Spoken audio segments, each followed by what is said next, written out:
According to the table in front of me, the next speaker will be Dr. Ghada Ahmed Shawky. Great, great. Dr. Ahmed Shawky is from Ain Shams University, and he's going to discuss a very important, interesting subject, isolated diastolic hypertension, which is opposite to the point raised by Professor Khairi Abdeldaim and Professor Mohsen Ibrahim, treating hypertension, systolic hypertension with very low diastolic hypertension. So he will inform us with the opposite. That was also sometimes very difficult problem in our practice.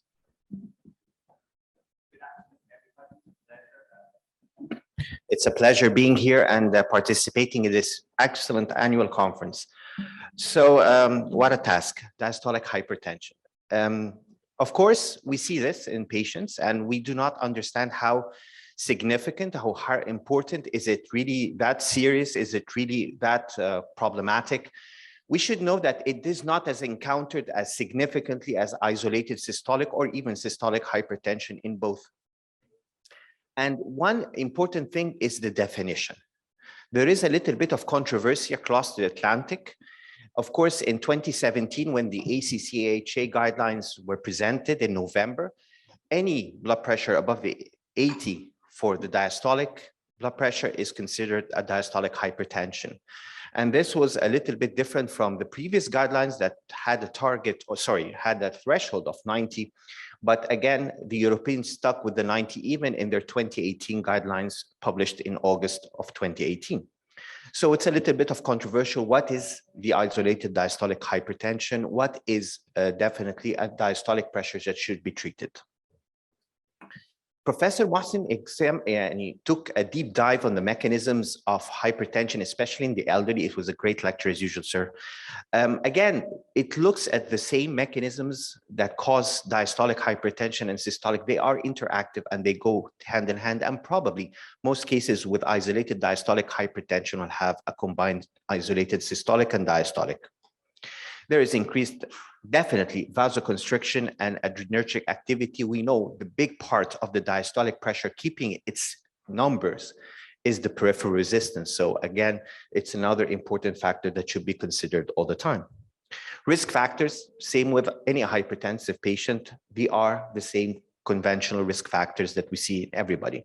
So it's important to see that anybody can have an isolated systolic, more common in the elderly, combined systolic and diastolic, which is the most common phenotype that we see, but isolated diastolic by itself is quite rare. Does it have, a correlation with risk factors? You can see this data published just a couple of months ago that systolic and diastolic have a predilection with increased body weight. Diastolic hypertension can be induced also with increased serum uric acid. This was just published a year ago. And the risk is what we are looking at today. Is it risky? Does it cause mortality? Who thinks diastolic hypertension is very risky? Nobody. Okay, I could pack myself and go home. I think that's it. Okay, that's a good thing. Some people think. Well, if you look at the guidelines, let's take the European guidelines for the risk stratification. And I should remind you, we are not just treating numbers, we are treating a risk category. An increase in the diastolic blood pressure, as you can see in the box outlined, every increase in diastolic blood pressure with 10 millimeters of mercury confers an extra risk of cardiovascular illness and cardiovascular disease. But if you look at the data, this is what we're going to take a deep dive in. This is data published 4 or 5 months ago. They were looking at the carotids, they were looking at the peripheral and the coronaries. What is the ideal pressure that will probably halt or not induce atherosclerosis? Of course, they're looking at both systolic and diastolic. They're looking at pressures about 120 and 75. So yes, controlling the blood pressure, especially the systolic, maybe the diastolic, can confer protection from atherosclerosis. Just a couple of weeks ago in the EHRA presentations that were presented in Barcelona, you can see the diastolic blood pressure, not only the systolic, can increase atrial fibrillation, new onset atrial fibrillation, also with the PR interval, diastolic blood pressure can induce so many comorbidities. If you look at the studies about the association with the isolated diastolic blood pressure and cardiovascular risk, there are plenty. Looking at hard endpoints like cardiovascular death, myocardial infarction, and stroke, there is a little bit of controversy. So let's take a look at what we see.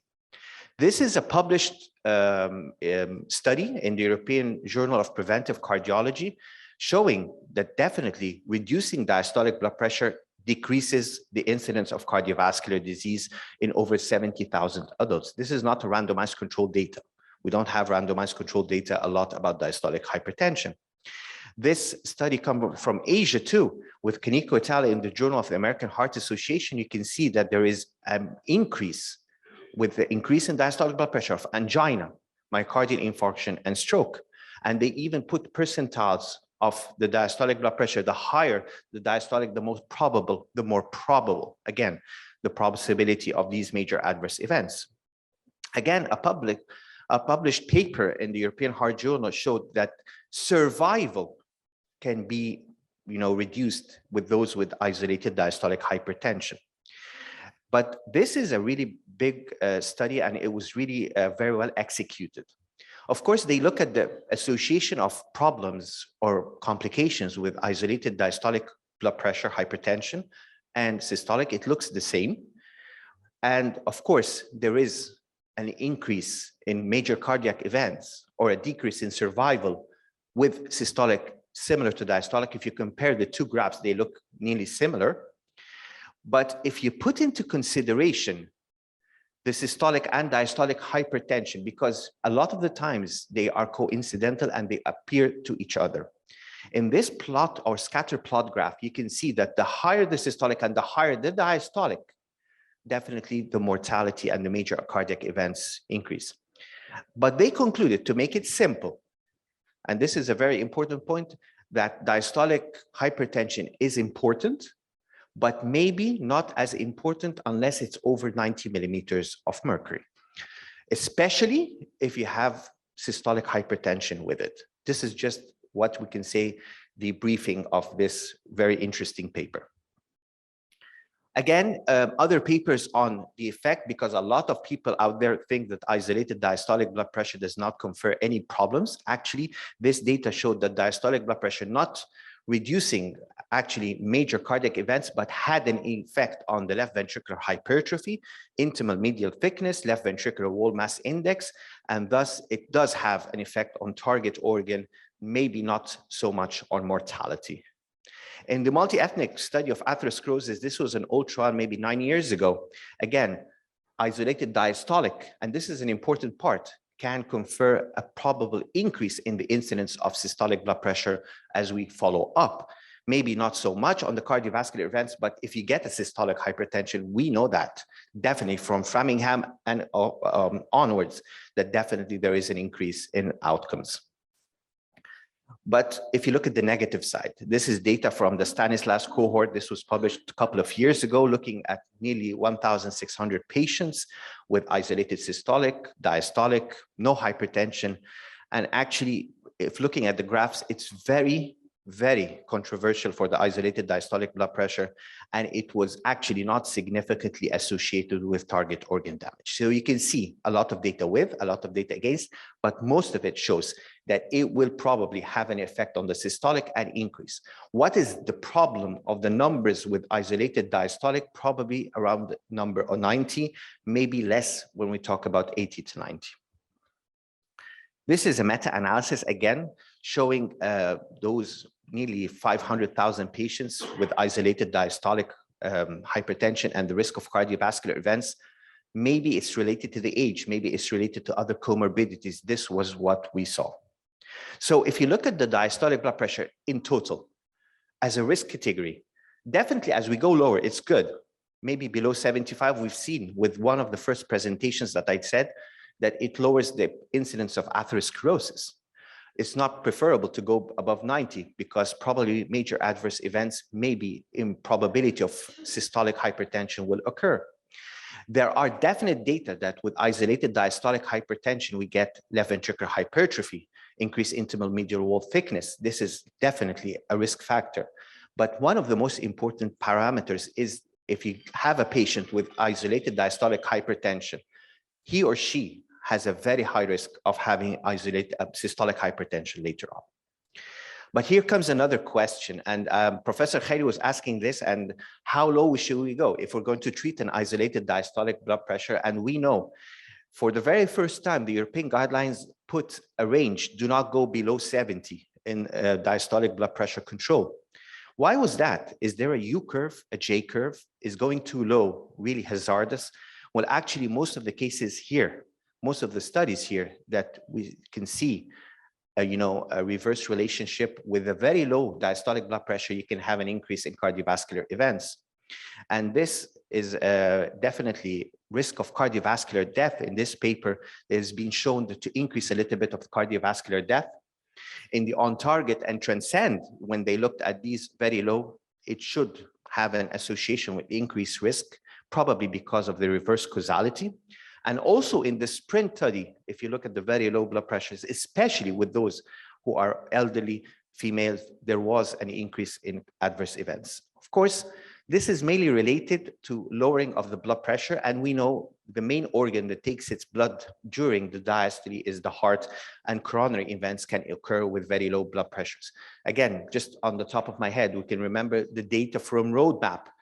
Not controlling microalbuminuria, very low diastolic blood pressures had an increase in cardiovascular death.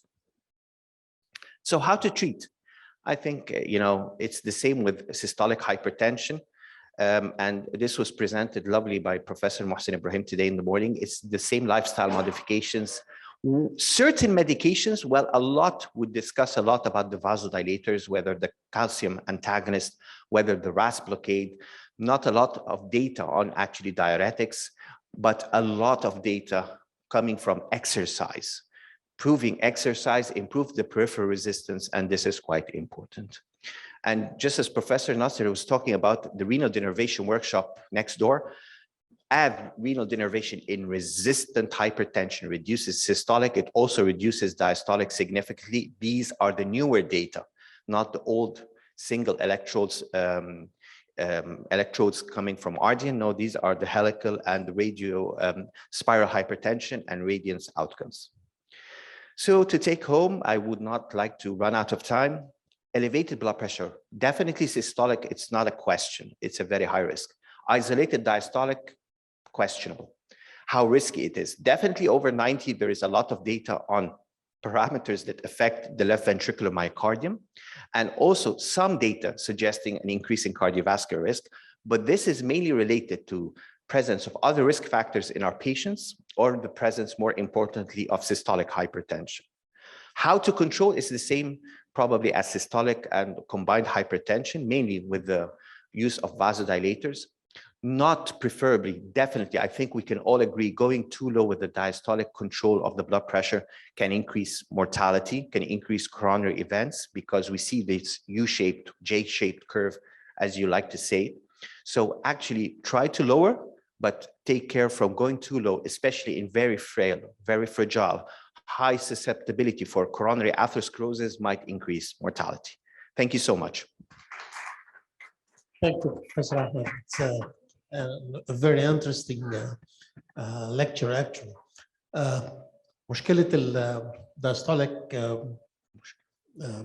hypertension عندنا في الحقيقة مشكلتين. المشكلة الأولانية إن most of the patients بيبقى عندهم systolic كمان، فالريسك بيبقى ممكن يكون من السيستوليك أكتر من الدايستوليك كده، وعشان كده الكونتروفيرسيز او الكونتراديكتنج داتا اللي طالعه من الدايستوليك بلاد بريشر. انما في مشكله ثانيه ان الميجرنج اوف ذا دايستوليك بلاد بريشر might be the problem. Systolic blood pressure, the first appearing sounds, it's easily to hear. انما the disappearing sounds of the diastolic blood pressure might be the cause. ان انا the sound diminished, but it did not appear, but I didn't appreciate it with my ear. الكترونيك ديفايسز عندهم مشكله برضه في الدايستوليك بلاد بريشر نتيجه الاريثميا. وجود اي اريثميا وكده ده ممكن يغير الدايستوليك بلاد بريشر ويدينا an overestimated diastolic blood pressure. السؤال بقى how could we measure accurately the diastolic blood pressure؟ السؤال الثاني اوكي هننزله ازاي ل 70 ل 80؟ المشكله ان احنا عندنا most of the patients عندهم systolic hypertension. كل الدراجز بتنزل الاثنين علشان اوصل لل 130 اللي انا عايزها للسيستوليك. mostly in most of the patients هيبقى diastolic اقل من ال 70 اللي هو الليمت. ايه الطريقه ان احنا نظبط ده؟ and which one we are going to sacrifice؟ ان انا ازود السيستوليك بلاد بريشر على ان انا اكيب الدايستوليك في ال 70 ولا انزل الدايستوليك تحت ال 70 علشان اوصل للسيستوليك 130؟ أنا ههرب بالسؤالين بطريقة سهلة قوي. First of all, when I saw the program, there's a great session on measuring the blood pressure. I did not want to go into this because of the huge data I wanted to present. Definitely, diastolic blood pressure measurement is more difficult than systolic. It needs experience, where to stop at Krotokov number 4 or 5, where to really put that. And I think there is also a session, Professor Ghada is there here, who's talking about the digital devices. Maybe it's a symposium. So this is out of the scope of this lecture, but definitely one of the most important things for diastolic blood pressure is measuring it correctly. Very important point. How to treat this is quite important. If we look at the pathophysiology, and mostly, the systolic blood pressure is controlled mainly by the cardiac output, and the diastolic is mainly, not solely, probably by the peripheral resistance. So if you look theoretically, those with a vasodilator effect will probably lower the peripheral resistance and improve. Well, if you look actually at calcium antagonists, which should have a very important dilatation of the arterial tree, well, they're very potent in systolic hypertension, not in diastolic, which is, doesn't make sense for diastolic hypertension, but they do sometimes work. Again, with the RAS blockade, this is another thing. But there is data, and there was a great presentation in the morning about hypertension with exercise or exercise-induced hypertension. Improving the physical stamina will improve the peripheral resistance. This might help with other medications, but there are no single specific medication targeting diastolic blood pressure by itself. So it's very important not to go low. And بالذات في systolic, because I think this is the presentation Dr. Ghada is going to talk about how to treat people with going lower بالذات hypostatic orthostatic hypertension. شكرا دكتور احمد شوقي. Thank you, sir. يعني خلاص انا اقتنعت بكلام حضرتك. Isolated diastolic hypertension is a risk factor for cardiovascular disease and should be controlled and treated. انما النقطه اللي حضرتك ذكرتها في الاخر خالص treating isolated diastolic hypertension, pharmacologic or non-pharmacologic, wouldn't this cause further lowering of the systolic blood pressure and cause side effects as postural hypotension, presyncope and syncope, and other side effects? Well, again, it's a bargain. You don't want to go low with both the diastolic and the systolic. Definitely, it can increase. Again, if the diastolic blood pressure elevation, if it's isolated, is not that high, probably lifestyle modification, exercise, and follow up after 3 to 6 months if the patient does not have a very high cardiovascular risk. Otherwise, you're going to give him or her medications regardless of the blood pressure for lowering the cardiovascular risk. Going low in the dosing, going very slow in the up titration of doses, I think this is the way to go. But I personally, عشان بس برضو and I showed a lot of data. I don't believe isolated diastolic hypertension by itself is very, very risky like isolated systolic. So I would look at the systolic blood pressure in a little bit more importance. I would give a lot of time for the lifestyle modifications in isolated diastolic before the introduction of medications. And this is a personal idea. I'm not quoting anybody. Thank you, Professor Ahmed Shawky, for this elegant talk. Thank you. Just I want to ask you a question. Is isolated diastolic hypertension more common in patients with heart failure with preserved ejection fraction? And at that time, what would be the treatment? I'm not sure about the numbers, but I know that one of the most important risk factors in those with heart failure with preserved are hypertension, mainly systolic hypertension, atrial fibrillation, and coronary artery disease. Isolated diastolic prevalence in heart failure with preserved ejection fraction, I don't have any data. If somebody has data, please, I would love to hear it. Okay. Okay, thank you. Thank you. طب هو الدكتوره وفاء العروسي بتقول ايه echocardiographic findings in a patient with isolated diastolic hypertension? Is it different from systolic hypertensive patient, or what do you think? I think the main effect of high blood pressure is mainly due to the systolic effect on the left ventricular, either hypertrophy or remodeling. The diastolic, as all patients might suffer from diastolic heart failure, it will impair more the diastolic function than the systolic function. But I cannot differentiate by echocardiography whether this is an isolated diastolic effect or isolated systolic hypertension effect.